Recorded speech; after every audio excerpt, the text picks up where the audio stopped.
Assalamu alaikum, dear students. Welcome to the class of cloud computing. I am your instructor, Dr. Nazia Anwar, and in this lecture we will discuss the brief history of cloud computing.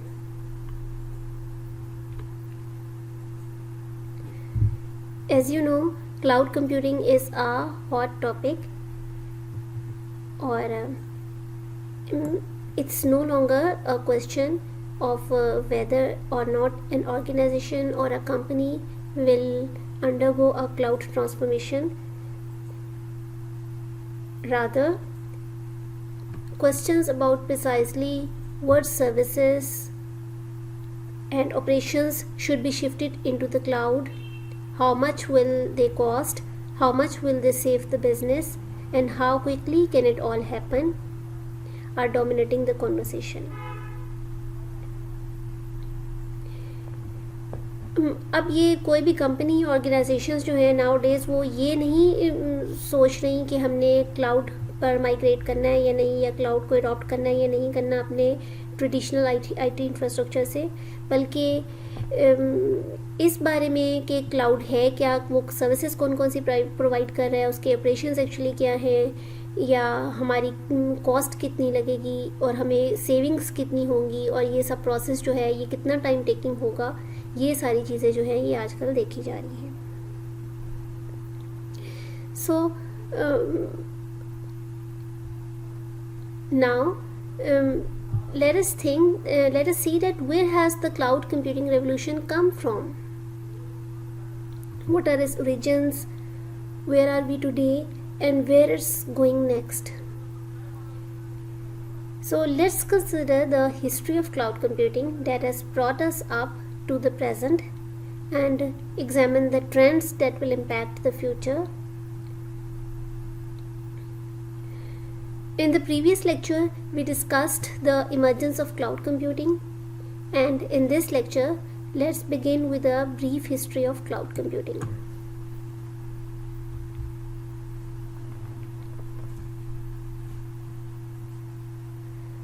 Cloud computing actually traces its roots back over 60 years. क्योंकि इन 1950s जो थी वो organisations में बहुत ज़्यादा जो एक complex और एवर चेंजिंग सिस्टम है मेन फ्रेम कंप्यूटर्स का, वो ऑर्गेनाइजेशंस ने अडॉप्ट किया हुआ था और अपने डाटा को मेन फ्रेम्स में प्रोसेस करते थे. And in those early days mainframe computers, as we have already discussed, they were huge and too much expensive. तो इसकी वजह से था कि बहुत सारी ऑर्गेनाइजेशंस वो एक या दो मेन फ्रेम कंप्यूटर्स परचेज करती थी और उस पर टाइम शेयरिंग स्केड्यूल्स इम्प्लीमेंट करते थे ताकि जो उनका रिटर्न ऑन इन्वेस्टमेंट है वो ज़्यादा से ज़्यादा हो सके, यानी ज़्यादा से ज़्यादा प्रॉफिट हो सके. इस टाइम शेयरिंग के साथ बहुत सारे यूज़र्स ऐसे थे जो मेन फ्रेम कंप्यूटर को एक्सेस कर सकते थे डिफरेंट कनेक्टेड स्टेशंस के साथ, जो उन कनेक्टेड स्टेशंस की पॉसिबल था कि उनकी अपनी कोई प्रोसेसिंग पावर ना हो. And this type of shared computational power was the basic premise of cloud computing. Therefore, the idea of computing in a cloud, we can say that, traces back to the origins of utility computing.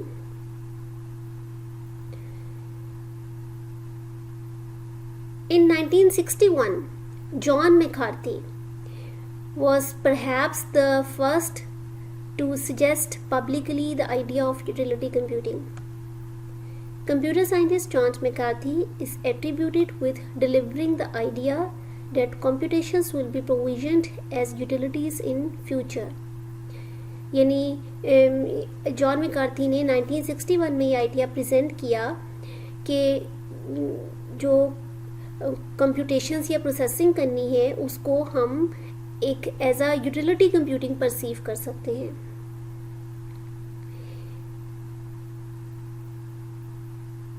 If computers of the kind I have, उसने John McCarthy की एक quotation है, if computers of the kind I have advocated become the computers of the future, then computing may someday be organized as a public utility just as the telephone system is a public utility. The computer utility could become the basis of a new and important industry. यानी computer जो है वो एक दिन बिल्कुल इसी तरह हम उसको यूज़ कर सकते हैं एज आ यूटिलिटी कंप्यूटिंग, मतलब जिस तरह हम टेलीफोन सिस्टम है या इलेक्ट्रिसिटी है या वाटर है जो कि हम एज आ यूटिलिटी हम यूज़ करते हैं, कि हम उसको उस सर्विस को हम यूज़ कर रहे होते हैं और यूजेज की बेस पर हम बिलिंग हमें होती है। तो बिल्कुल कंप्यूटर भी जो है इसी तरह एक दिन एज आ यूटिलिटी कंप्यूटिंग जो है वो यूज़ हो सकेगा,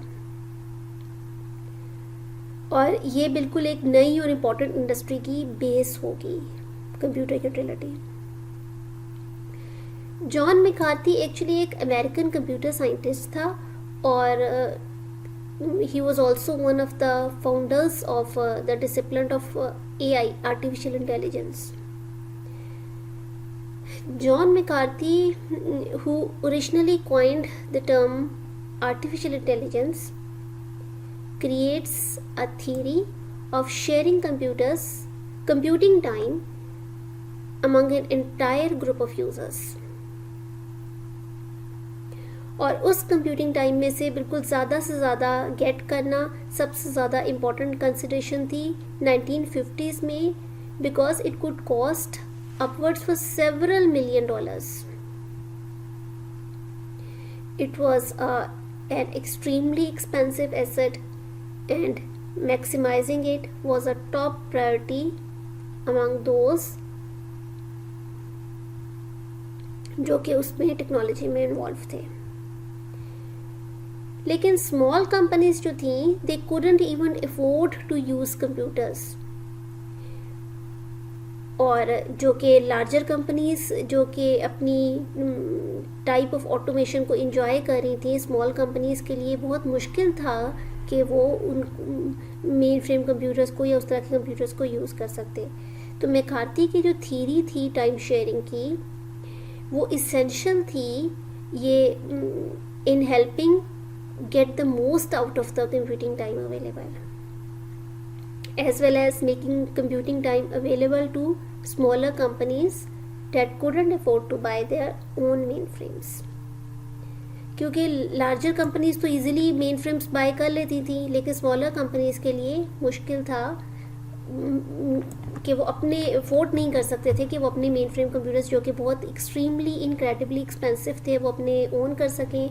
तो इसलिए जॉन मैकार्थी ने theory of time sharing present की, जिसका जो हम आगे जाके डिस्कस करेंगे, कि जिसमें कंप्यूटिंग टाइम को स्केड्यूल कर दिया जाता था डिफरेंट यूजर्स के बीच में, मतलब उसने ये थ्योरी प्रपोज की।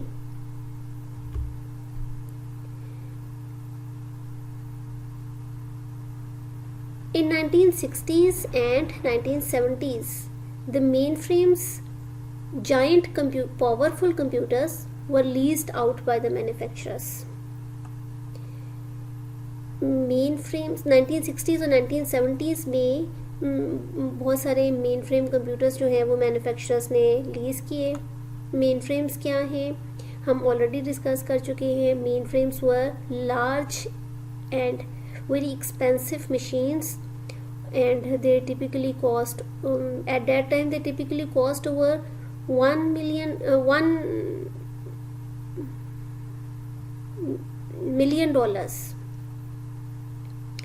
and they require separate room for technicians and operation. और सिर्फ few big technology companies थी, they dominated the mainframe market, और जिसमें सबसे ज़्यादा हम टॉप पर IBM उस टाइम थी, इंटरनेशनल बिजनेस मशीन्स, जो कि डोमिनेट करी थी मेन फ्रेम मार्केट में। The computer industry in the 1970s was mainly developing and building their products for a selected big customers who were able to pay a significant amount of money for their equipment and its maintenance. 1970s में जो computer industry थी वो mainly जो अपने products थी वो सिर्फ चंद एक सिलेक्टेड बिट कंपनीज के लिए डेवलप करी थी, जो कि क्योंकि एक बहुत ज़्यादा सिग्निफिकेंट अमाउंट ऑफ मनी जो है वो पे करनी पड़ती थी इक्विपमेंट्स के लिए और उनकी मेंटेनेंस के लिए, तो वो सिर्फ बड़ी कंपनीज ही अफोर्ड कर सकती थी और वो सिर्फ चंद 100 की तादाद में वो कस्टमर्स होते थे. So this was far from being a mass market like computing has become over the following years and still is today.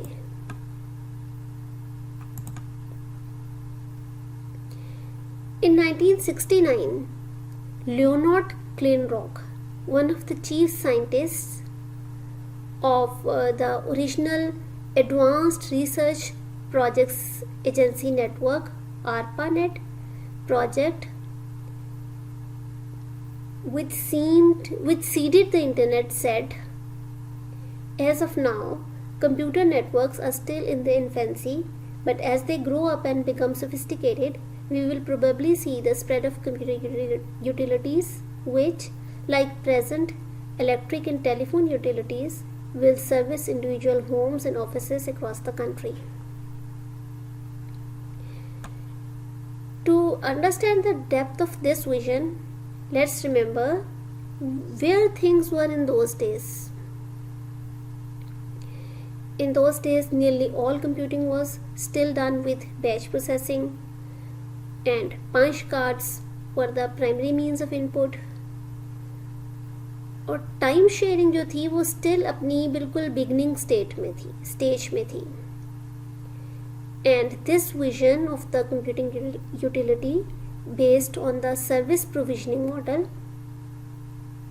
ये एक anticipation था towards the mass transformation of entire computing industry in the 21st century, where जहाँ पर computing services जो थी वो के readily available हों, ऑन डिमांड हो, जैसे कि दूसरी यूटिलिटी सर्विसेज होती हैं आजकल की सोसाइटी में, जैसे कि इलेक्ट्रिकल पावर है, गैस है या वाटर है, जो कंज्यूमर्स को रेडीली अवेलेबल होती है. Similarly computing service users means the consumers, they need to pay providers only what they access computing services. Only when they access computing services. सिर्फ जो कितने भी कंज्यूमर्स हैं वो as a utility service computing को access कर सकते हैं और सिर्फ उतना ही पे करेंगे जब वो उन सर्विसेज को एक्सेस कर रहे होंगे. इन लेट 1969 एक UCLA की टीम का एक ग्रेजुएट स्टूडेंट था जिसने प्रोफेसर लियोनार्ड क्लेनरॉक की under supervision of this professor उसने जो है वो he was successful to send the first package switched message between two computers. उस टाइम दो रिमोट कंप्यूटर्स के बीच में लॉगिन करना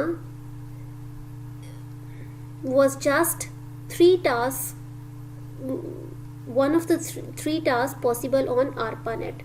जो ये उस टाइम का ARPANET था उसमें सिर्फ 3 ही टास्क पॉसिबल थे. एक तो रिमोट कंप्यूटर पर लॉगिन करना और दूसरी ऑप्शन थी printing to a remote printer, और द थर्ड जो फैसिलिटी अवेलेबल थी ARPANET पर वो ये थी कि फाइल्स ट्रांसफ़र 2 कंप्यूटर्स के बीच में करना. लेकिन जो इस 2 नोड नेटवर्क के बीच में जो इंटरेस्ट जनरेट हुआ वो बहुत ज़्यादा इंटेंस था. इसी वजह से 1969 के एंड तक जितने भी एकेडमिक इंस्टीट्यूशंस थे वो सारे ARPANET से कनेक्ट करना चाहते थे. तो जो अपने शुरू के फर्स्ट 10 ईयर्स थे ARPANET was a test bed during इस first 10 years for networking innovations. New applications and protocols like Telnet, File Transfer Protocol (FTP), and Network Control Protocol (NCP), these protocols were constantly being devised, tested, and deployed on this ARPANET.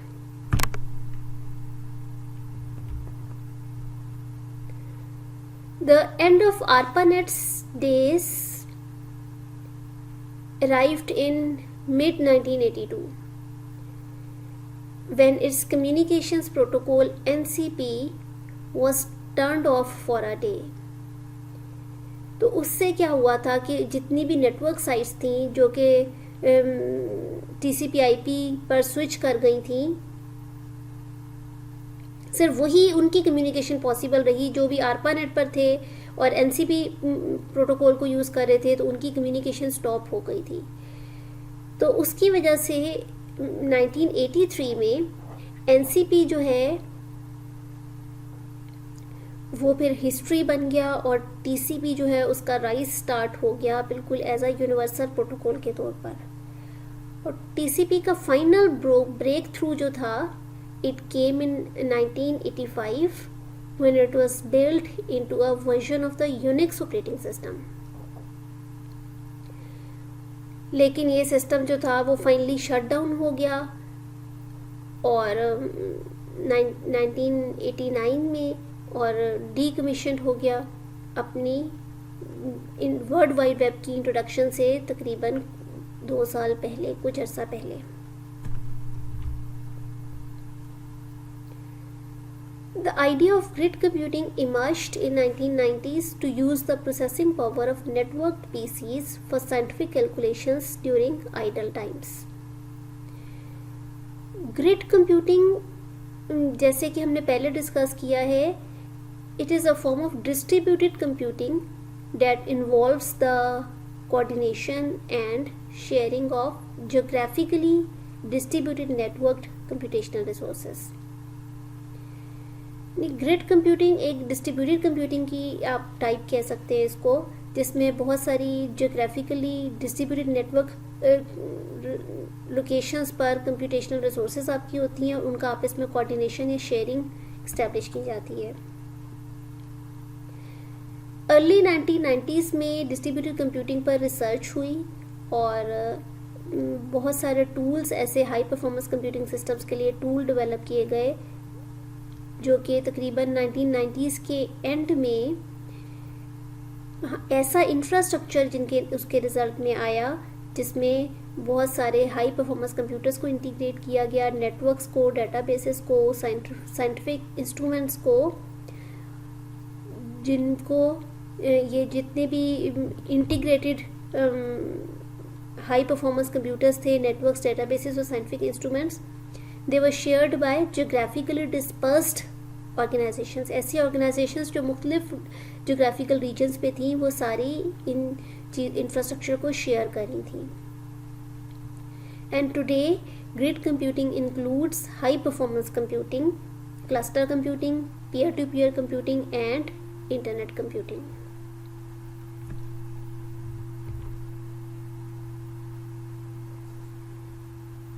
And it wasn't until 2006 that the term cloud computing emerged in the commercial arena.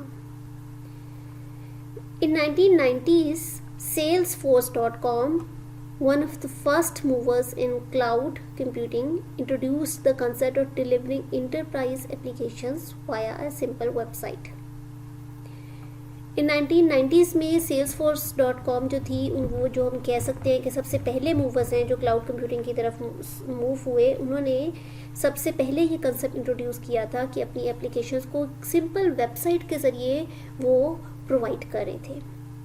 उसके बाद 2002 में Amazon web services launch हुई और 2006 में जो था ये बिल्कुल क्लाउड की टर्म, जो क्लाउड कंप्यूटिंग की टर्म थी, ये कमर्शियल एरेना में जो है वो यूज़ होने लगी। और it was during this time that Amazon EC2, Amazon Elastic Compute Cloud services जो थी, that enabled organisations to lease computing capacity and processing power to run their applications.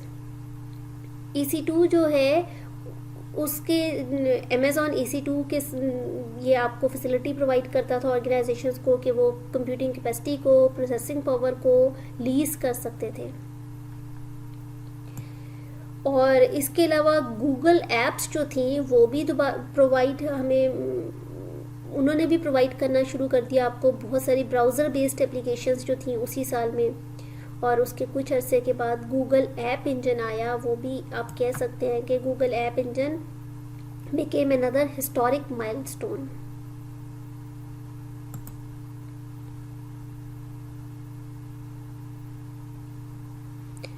In the following years, IBM, Microsoft, Oracle, and a host of companies joined cloud computing.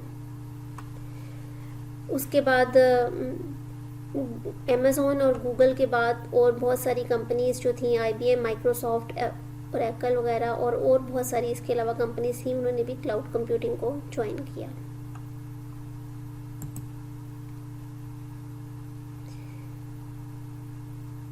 ये कुछ suggested recommended books हैं जो आपको इधर मैं साथ PPT provide कर दूंगी, उसमें आप ये कंसिडर कर लीजिएगा कि आप बेहतर है कि साथ बुक्स को भी कंसिडर करें।